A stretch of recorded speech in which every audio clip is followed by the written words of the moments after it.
أشهد أن لا إله إلا الله وحده لا شريك له وأشهد أن محمدا عبده ورسوله أما بعد فأعوذ بالله من الشيطان الرجيم بسم الله الرحمن الرحيم الحمد لله رب العالمين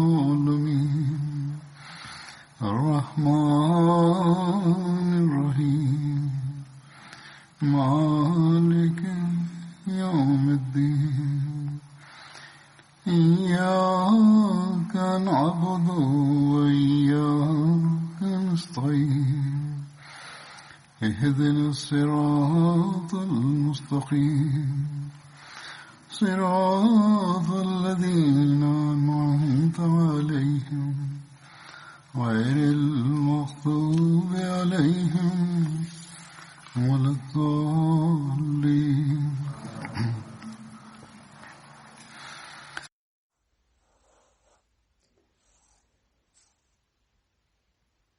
Tiga hari ke depan adalah tanggal 23 Maret yang merupakan hari di mana Hadrat Masih Maud alaihissalam mulai mengambil baiat. Dengan demikian, seiring dengan pendakwaan sebagai Masih Maud secara resmi, berdiri juga Pondasi Jemaat Ahmadiyah. Di dalam Jemaat Ahmadiyah, hari ini dirayakan sebagai Hari Masih Maud dan diperingati dengan mengadakan acara-acara. Dalam acara-acara tersebut disampaikan perihal pendakwaan Hadrat Masih Maud alaihissalam dan juga tujuan dari pengutusan beliau alaihissalam. Untuk itu, meskipun masih 3 hari ke depan, namun Jumat yang akan datang akan berlalu. Untuk itu, saya akan sampaikan kepada Anda kutipan sabda-sabda dari tulisan Hadrat Masih Maud alaihissalam sendiri. Tahun ini disebabkan oleh merebaknya virus di kebanyakan negara. Mungkin saja di beberapa tempat jemaat tidak dapat mengadakan acara Hari Masih Maud alaihissalam. Untuk itu, selain khutbah, saya akan tayang juga program-program berkaitan dengan ini di MTA. Setiap Ahmadi hendaknya berupaya untuk dapat menyimaknya di rumah bersama dengan keluarganya. Hadrat Masih Maud alaihissalam diutus sebagai hamba sejati Rasulullah sallallahu alaihi wasallam ke dunia ini untuk menyebarkan misi dan agama beliau sallallahu alaihi wasallam. Sebagaimana beliau alaihissalam bersabda, "Aku kirimkan salawat kepada Hadrat sallallahu alaihi wasallam karena demi beliaulah Allah Ta'ala mendirikan jemaat ini dan pertolongan yang saat ini tengah turun semata-mata merupakan buah dari limpahan keberkatan beliau sallallahu alaihi wasallam." Aku katakan dengan jelas, dan inilah akidah dan keyakinanku bahwa tanpa mengikuti dan melangkah di atas jejak langkah beliau sallallahu alaihi wasallam, tidak ada seorang manusia pun yang akan dapat meraih keberkatan rohani dan karunia. Keberkatan rohani yang beliau alaihissalam meraih dari Rasulullah lah. Karena itulah Allah Ta'ala mengutus beliau alaihissalam untuk mengislah dunia. Beliau alaihissalam diutus ke dunia ini untuk menegakkan kembali keagungan dan keluhuran Islam di dunia ini. Sebagaimana beliau alaihissalam bersabda, "Wa arsalani Rabbi li aslihal khalqi." Allah Ta'ala mengutusku untuk mengislah manusia.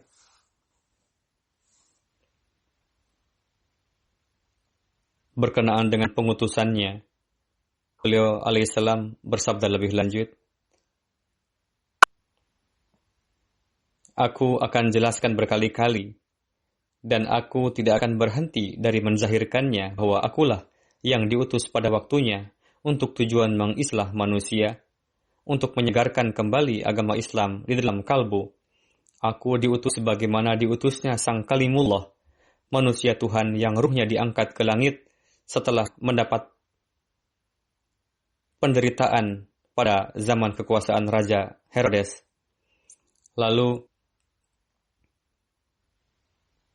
mengumumkan bahwa sebagaimana kedatangan Masih Maud telah dibuatkan terlebih dahulu Rasulullah dan zahir pada waktunya, beliau alaihissalam bersabda, "Jadi, wahai saudaraku, demi Tuhan, janganlah kalian memaksa, karena aku pasti akan menyampaikan sesuatu yang mana kalian telah keliru dalam memahaminya.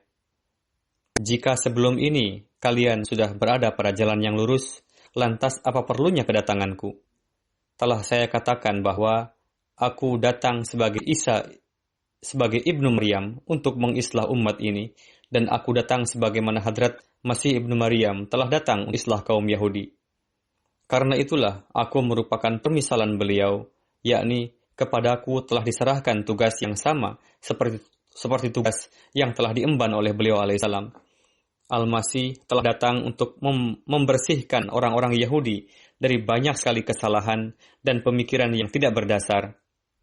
Salah satu di antaranya adalah kaum Yahudi menaruh harapan akan datangnya Nabi Elia ke dunia ini untuk kedua kalinya, sebagaimana masa ini umat Islam menaruh harapan akan datangnya Masih Ibnu Maryam Rasulullah untuk yang kedua kalinya ke dunia ini.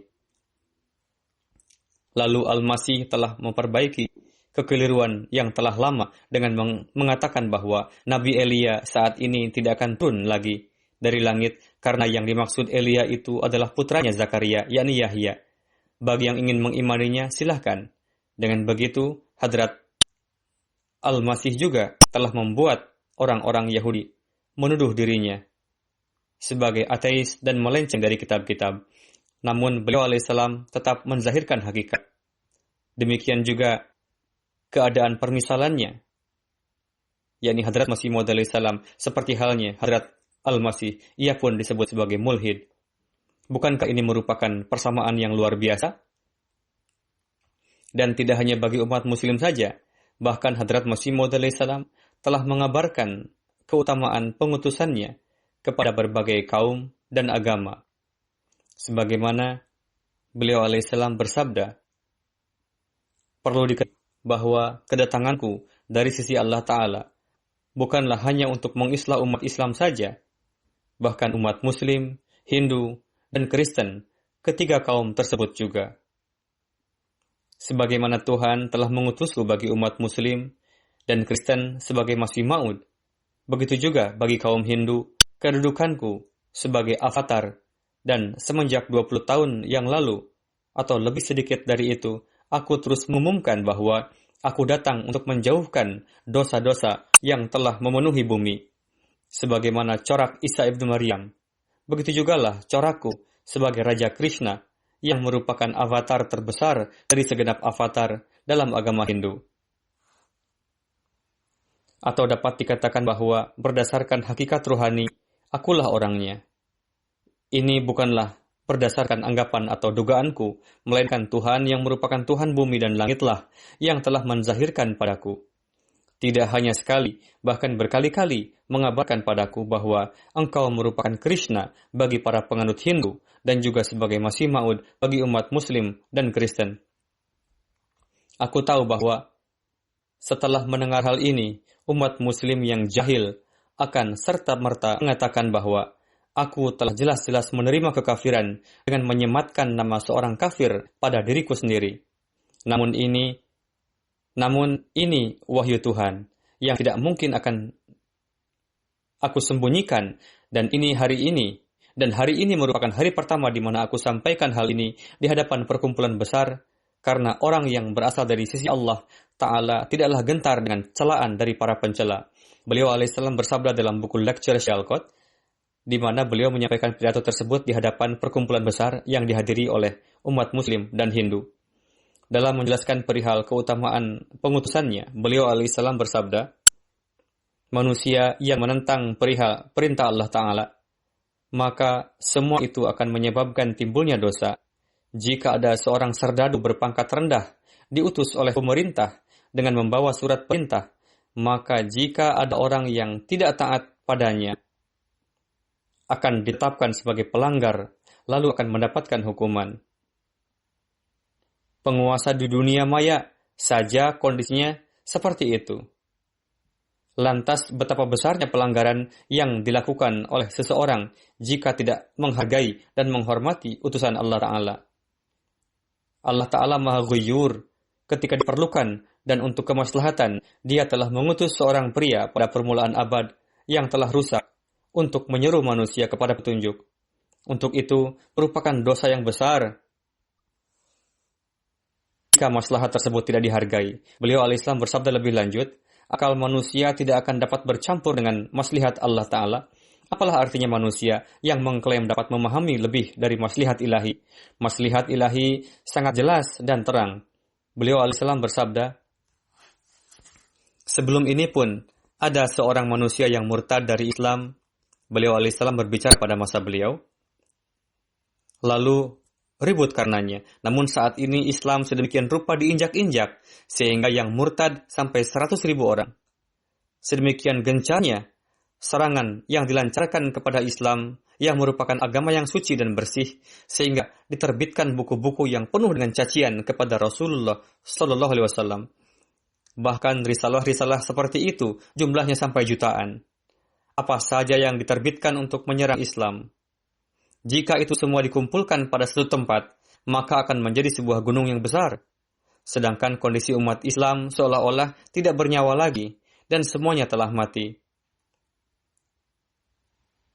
Jika saja dalam keadaan demikian pun Allah Ta'ala bungkam, maka akan bagaimana jadinya?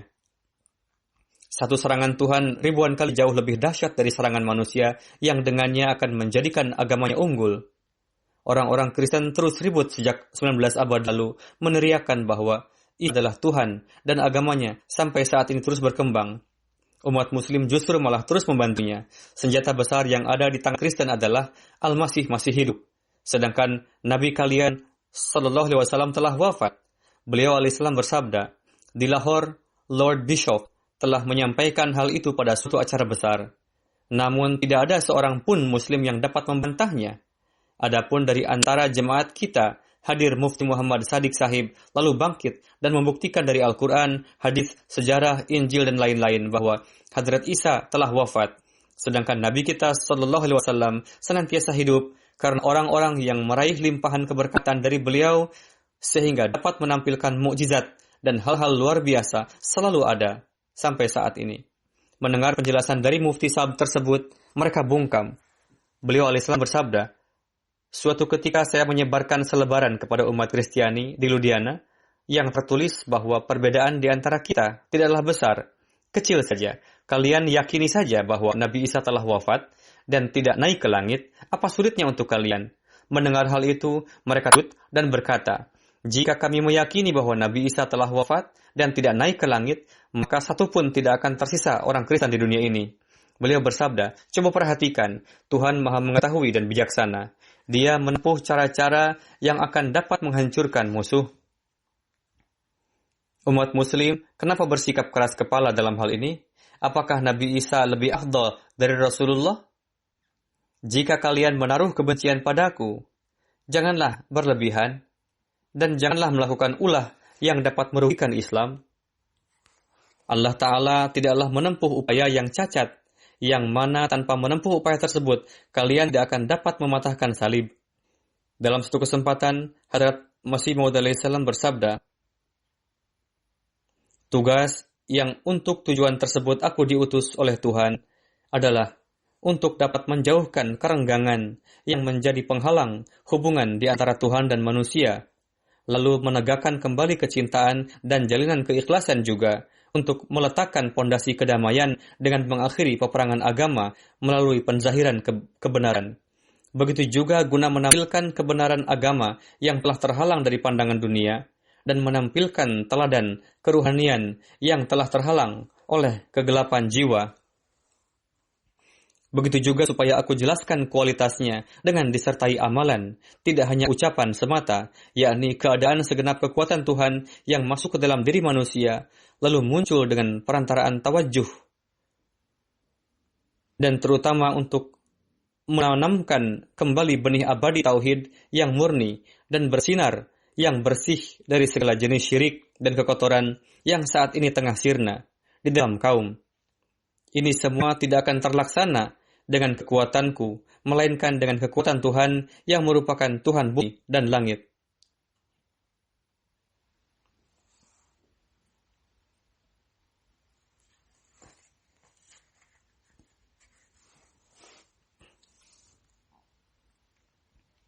Aku lihat di satu sisi Tuhan telah mentarbiatiku dengan tangannya, lalu menganugerahkan gejolak semangat ke dalam diriku dengan mengirimkan wahyunya padaku, sehingga aku dapat tegak berdiri untuk melakukan islah seperti itu. Dan di sisi lain, Dia telah mempersiapkan hati yang bersedia untuk meyakini perkataanku. Saya melihat semenjak Allah Ta'ala mengutusku ke dunia ini, sejak saat itu terus tercipta reformasi agung. Ini merupakan pidato Lahore yang beliau sampaikan.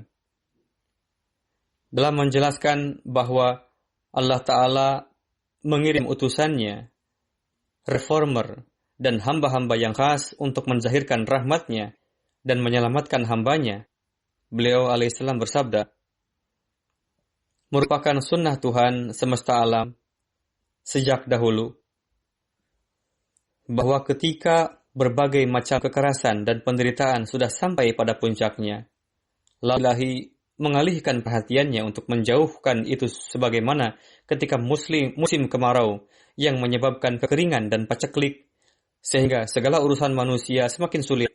Maka pada akhirnya Allah Ta'ala yang Maha Penyayang menurunkan hujan. Dan ketika disebabkan oleh wabah, jutaan orang akan menjadi korban jiwa, maka untuk menyelamatkannya muncul dalam bentuk udara atau obat penyembuh. Ketika ada yang teraniaya di bawah cengkraman ketidakadilan, maka pada akhirnya lahirlah seorang yang adil dan mendengarkan segala keluhan. Sebagaimana ketika manusia lupa arah jalan menuju Allah Ta'ala dan juga meninggalkan tauhid dan kebenaran, maka Allah Ta'ala mengutus seorang hamba yang telah dibekali dengan basirat sempurna dan dianugerahi dengan kalam dan ilhamnya untuk memberikan petunjuk guna mengislah kerusakan yang telah tercipta. Hakikat sebenarnya dalam hal ini adalah Sang Maha Pemelihara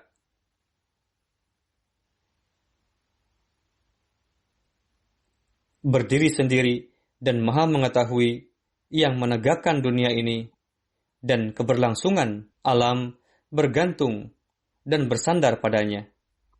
Dia tidak membiarkan tak berguna atau pensiun sifatnya yang selalu menyebarkan limpahan keberkatan dan tidak menghindar dari ciptaannya, melainkan setiap sifatnya segera tampil pada waktunya.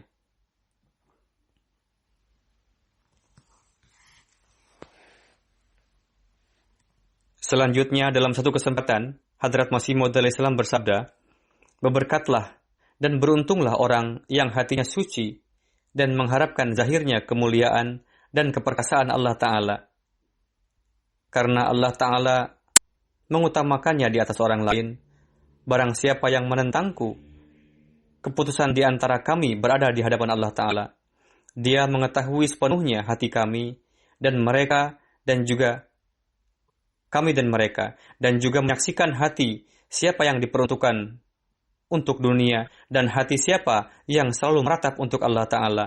Ingatlah dengan sebaik-baiknya bahwa kerohanian tidak akan pernah meningkat sebelum hati menjadi suci. Ketika timbul kesucian dan kebersihan dalam hati, maka akan timbul kekuatan dan potensi yang khas untuk terjadi peningkatan di dalamnya. Lalu baginya tersedia berbagai macam sarana sehingga mengalami kemajuan. Coba perhatikan Hadrat Rasulullah SAW. Beliau sama sekali sendiri saat itu, lalu mendakwakan ke dalam keadaan yang tidak berdaya seperti itu. Ya ayyuhan nasu inni Rasulullah ilaikum. Siapa dapat beranggapan pada saat itu bahwa pendakwaan orang yang sebatang kara itu akan berhasil? Bersamaan dengan itu, begitu dahsyatnya penderitaan yang beliau alami, sehingga seperseribunya pun kita tidak merasakannya. Selanjutnya, Hadrat Masih Maud alaihissalam memberikan nasihat kepada dunia. Beliau bersabda, nasihat terakhir kami adalah, waspadalah akan keimanan kalian. Jangan sampai kalian takabur dan memperlihatkan ketidakpedulian, sehingga ditetapkan sebagai pembangkang dalam pandangan Tuhan yang Maha Kuasa. Lihatlah, Tuhan telah mengarahkan pandangan kepada kalian tepat pada saatnya. Untuk itu, berusahalah supaya kalian menjadi pewaris segenap kemuliaan. Tuhan telah menyaksikan dari langit, yakni barang siapa yang telah dianugerahi kemuliaan, ia akan dianiaya. Dan Sang Rasul yang merupakan wujud paripurna dicaci maki. Ia dianggap sebagai penjahat, pendusta, dan mengada-adakan kedustaan. Begitu juga firman-Nya, yakni Al-Quran, disebut dengan sebutan yang buruk dan dianggap sebagai buatan manusia. Dia telah mengingat janjinya, janji yang terdapat pada ayat berikut. Inna nahnu nazzalna az-zikra wa inna lahu lahafizun. Hari ini merupakan hari pemenuhan janji tersebut. Dia telah membuktikan kepada kalian dengan berbagai macam serangan dan tanda bahwa jemaat yang telah berdiri ini adalah jemaatnya. Apakah mata kalian menyaksikan tanda Tuhan secara yakin dan pasti seperti yang kamu saksikan saat ini?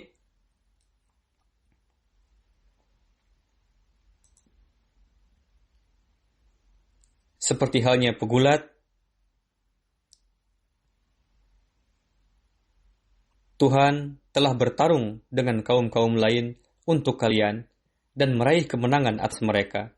Lihatlah, telah terjadi satu pertempuran dalam kasus Atam juga. Coba kalian cari di mana keberadaan Atam saat ini.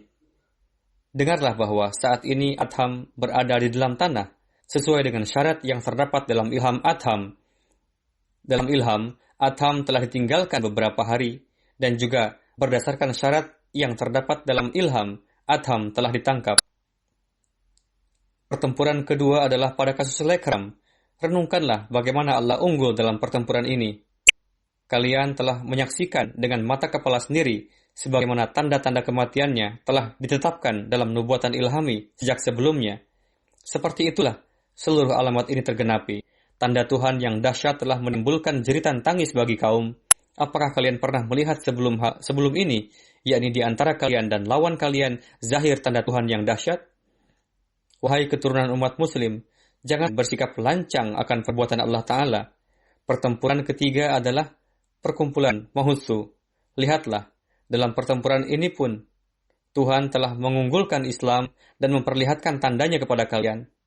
Dan sebelum itu terjadi, Tuhan telah menjanjikan kepada hambanya bahwa makalahnya lah yang akan unggul, dan seperti itulah yang Allah Ta'ala tampilkan.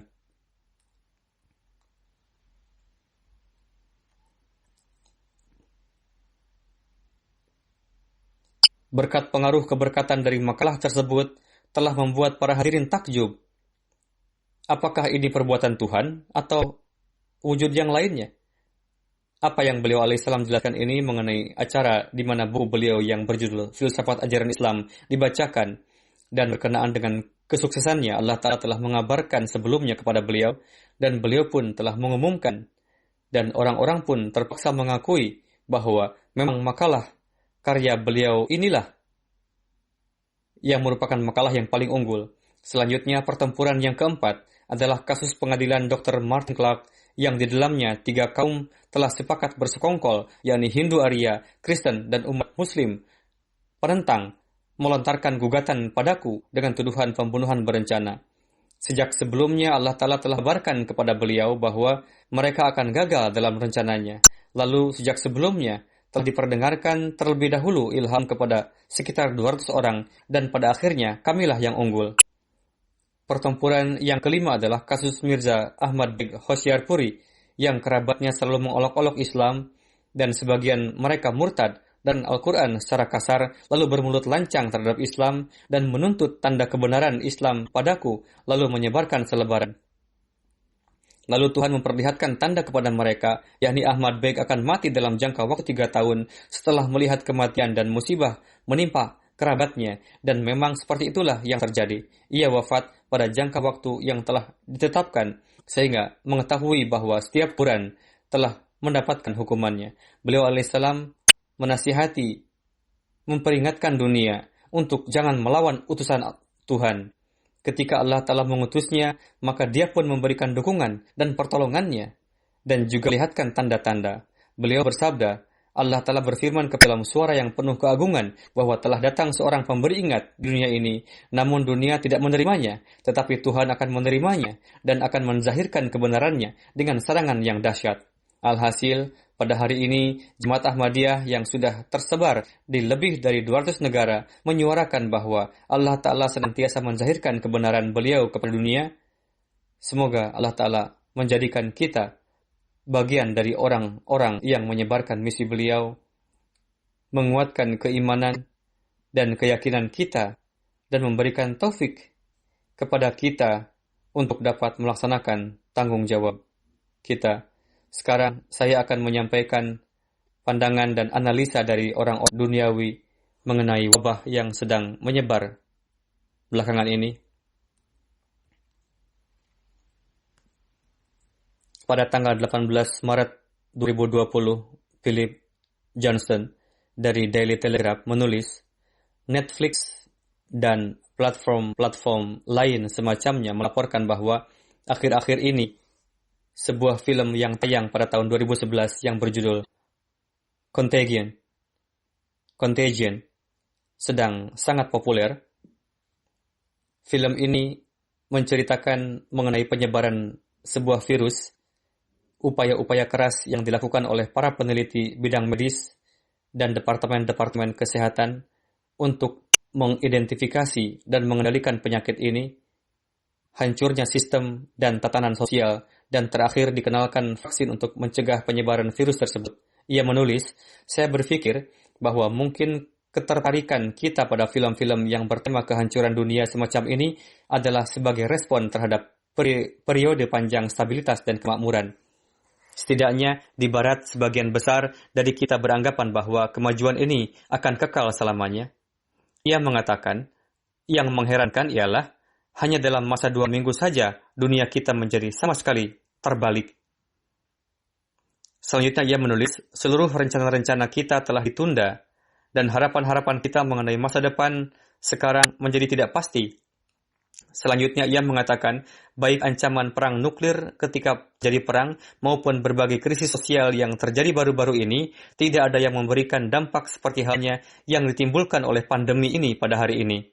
Kemudian ia menulis, pada perang dunia yang terakhir, orang-orang masih pergi ke bioskop, teater, restoran, kafe, klub, dan bar. Kurang lebih ini adalah tempat-tempat yang dapat dikunjungi oleh orang-orang. Namun, sekarang ini, hal ini pun tidak bisa kita lakukan. Kemudian ia mengatakan, sebagian besar dari kita yang tumbuh pada periode setelah Perang Dunia Kedua selalu mengharapkan kesejahteraan, kemakmuran, dan stabilitas yang tidak pernah terbayangkan oleh kebanyakan orang pada generasi sebelumnya, dan tidak pernah juga mereka memikirkan mengenai hal tersebut. Selanjutnya ia menulis, saya berharap semoga sains akan menemukan vaksin untuk penyakit ini, menyelamatkan kita, maksud saintis, dan mungkin itu jugalah yang akan terjadi. Kemudian ia mengatakan di Seattle, Amerika, baru-baru ini dilakukan eksperimen-eksperimen oleh para relawan kemanusiaan. Namun kabar buruknya adalah ini akan membutuhkan waktu berbulan-bulan untuk melihat apakah vaksin ini berguna ataukah tidak. Sepanjang sejarah, manusia telah bersandar pada agama mereka untuk melewati kondisi yang seperti ini. Dalam sejarah di masa lampau, jika kondisi berbahaya seperti ini terjadi, maka orang-orang akan berlindung pada keimanan mereka, kembali kepada Allah Ta'ala, sehingga mereka bisa mengambil hikmah dari apa yang terjadi kepada mereka dan orang-orang yang mereka cintai. Selanjutnya, ia menulis, orang-orang ateis pada kesempatan-kesempatan yang seperti ini, untuk menenangkan diri mereka sendiri, selalu cenderung pada pandangan humanisme sekuler mereka. Pada dasarnya, ini adalah sebuah konsep pencerahan yang biasa dikemukakan oleh orang-orang ateis, bahwa proses alam selalu bisa diperbaiki oleh upaya-upaya manusia dan tidak perlu menghubungkannya dengan takdir atau kemarahan Tuhan.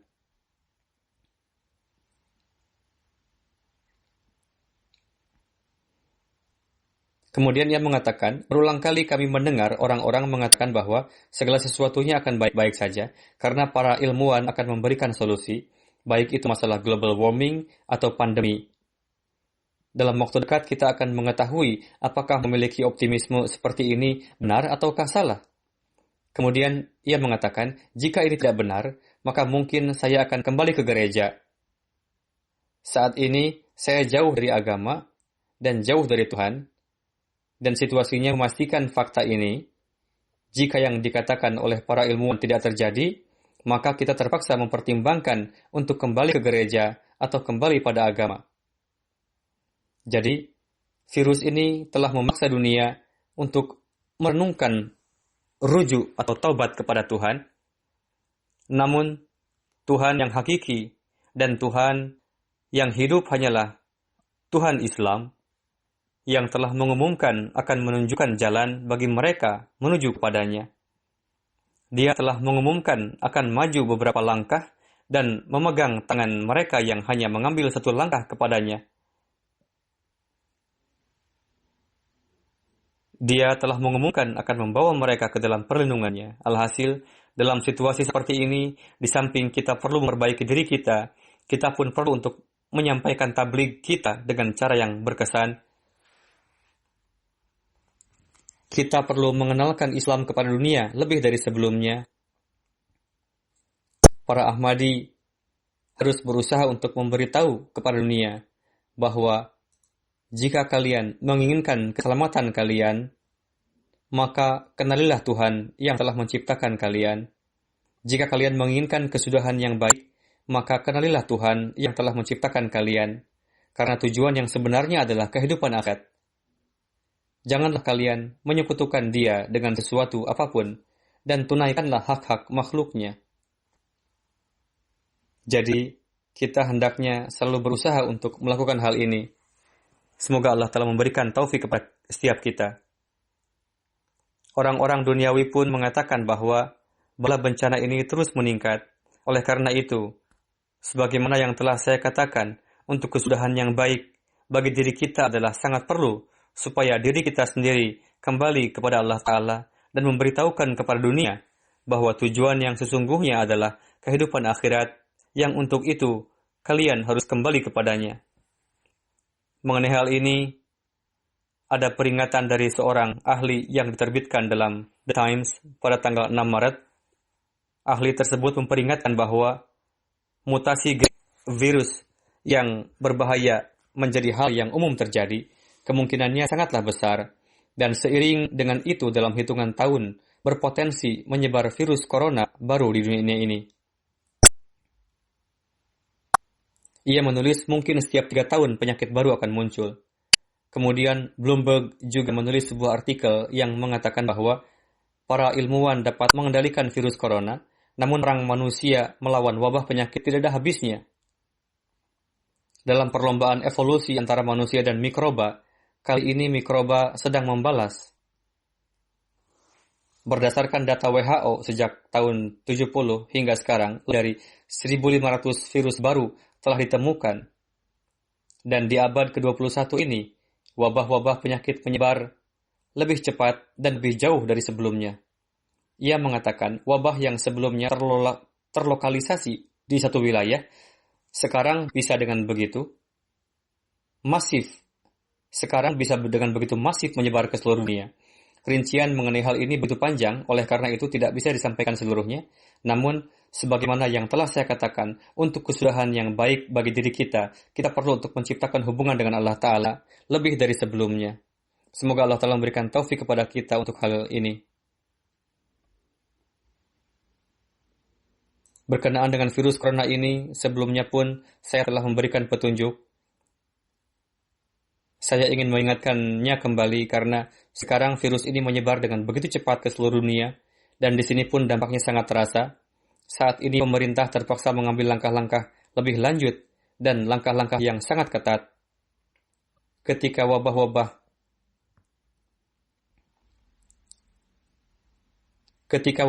penyakit muncul, mereka bisa menjangkit siapapun. Oleh karena itu, setiap orang harus berhati-hati. Laksanakanlah petunjuk-petunjuk pemerintah. Orang-orang yang lanjut usia, yang sedang sakit, atau sedang menderita penyakit yang membuat daya tahan tubuhnya melemah, mereka perlu untuk sangat berhati-hati. Orang-orang yang berusia lanjut hendaknya jangan banyak keluar rumah, dan ini juga adalah himbauan dari pemerintah, kecuali seseorang memiliki kesehatan yang sangat baik. Secara umum hendak tetaplah tinggal di rumah. Berhati-hatilah saat datang ke masjid. Laksanakanlah salat Jumat di masjid jemaat lokal masing-masing. Dari kehadiran pada hari ini, nampak sebagian besar melaksanakan salat Jumat di masjid lokal masing-masing, kecuali jika pemerintah juga memperlakukan larangan untuk berkumpul melaksanakan salat Jumat. Secara umum, para wanita hendaknya menghindar untuk datang ke masjid. Mereka biasa datang dengan membawa anak-anak, sehingga mereka harus menghindar datang ke masjid. Kemudian secara umum dokter juga menyarankan supaya memperhatikan juga istirahat kita untuk meningkatkan daya tahan tubuh. Untuk itu, kita perlu tidur yang cukup. Pastikan diri Anda sendiri dan juga anak-anak Anda tidur yang cukup. Untuk orang dewasa, tidur 6-7 jam, dan untuk anak-anak 9-10 jam. Kita harus memperhatikan ini, jangan sampai menonton TV hingga tengah malam, lalu pagi harinya melewatkan salat subuh, dan bangun terburu-buru untuk pergi bekerja yang memerlukan waktu berjam-jam. Dengan masih merasa lesu dan malas sepanjang hari, kemudian ditambah lagi dengan kelelahan setelah bekerja. Demikianlah, dikarenakan hal ini, penyakit tersebut. Demikian juga biasakanlah anak-anak untuk tidur lebih awal dan bangun lebih awal. Cukupkanlah tidur hingga 8-9 jam. Kemudian, hindarilah makanan-makanan cepat saji dari toko-toko. Dari makanan-makanan seperti ini pun penyakit menyebar, terutama chips atau keripik-keripik yang biasa diberikan oleh orang kepada anak-anak untuk dimakan, atau makanan-makanan yang mengandung bahan pengawet di dalamnya. Ini berbahaya untuk kesehatan dan harus dihindari. Makanan seperti ini perlahan melemahkan tubuh manusia. Kemudian, dokter juga menyarankan untuk sering minum air putih. Sangat penting untuk minum air putih setiap 1 jam, setengah jam atau lebih banyak dari itu. Ini juga cara untuk tetap terlindung dari penyakit. Jagalah kebersihan tangan. Jika tidak ada sanitizer, sering-seringlah mencuci tangan. Dan seperti yang telah saya katakan sebelumnya, orang yang setidaknya melakukan wudhu 5 kali sehari, ia memperoleh kesempatan untuk menjaga kebersihannya. Mengenai bersin, seperti yang saya katakan sebelumnya, tutupilah bersin dengan sapu tangan, baik saat berada di masjid maupun secara umum ketika berada di rumah. Atau seperti yang disarankan beberapa dokter, bersinlah ke lengan Anda sehingga tetesan tidak menyebar kemana-mana. Bagaimanapun kebersihan sangatlah penting dan harus diperhatikan. Namun, senjata yang terakhir adalah doa. Dan kita harus berdoa, semoga Allah Ta'ala melindungi kita semua dari keburukan penyakit ini, dari mudarat penyakit ini.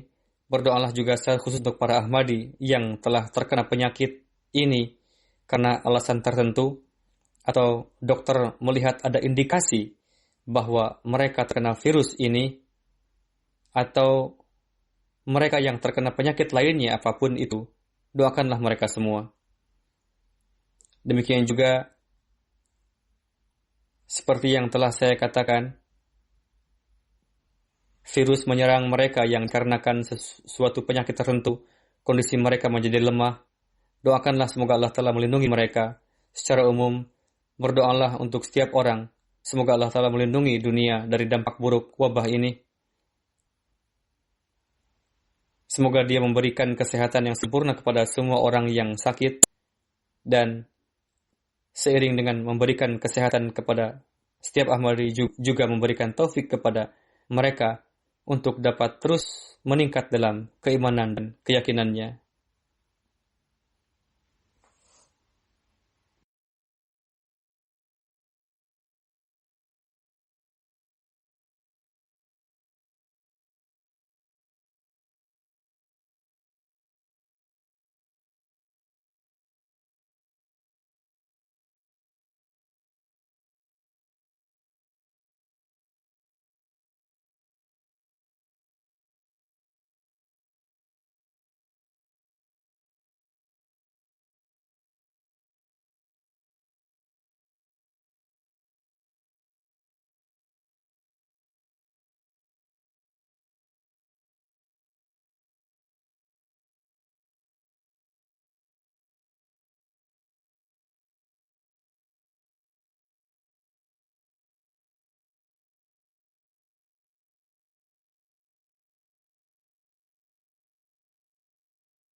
الحمد لله نحمده ونستعينه ونستغفره ونؤمن به ونتوكل عليه ونعوذ بالله من شرور أنفسنا ومن سيئات أعمالنا من يهده الله فلا مضل له ومن يضلل فلا هادي له ونشهد أن لا إله إلا الله ونشهد أن محمدا عبده ورسوله عباد الله رحمكم الله إن الله يأمر بالعدل والإحسان وإيتاء ذي القربى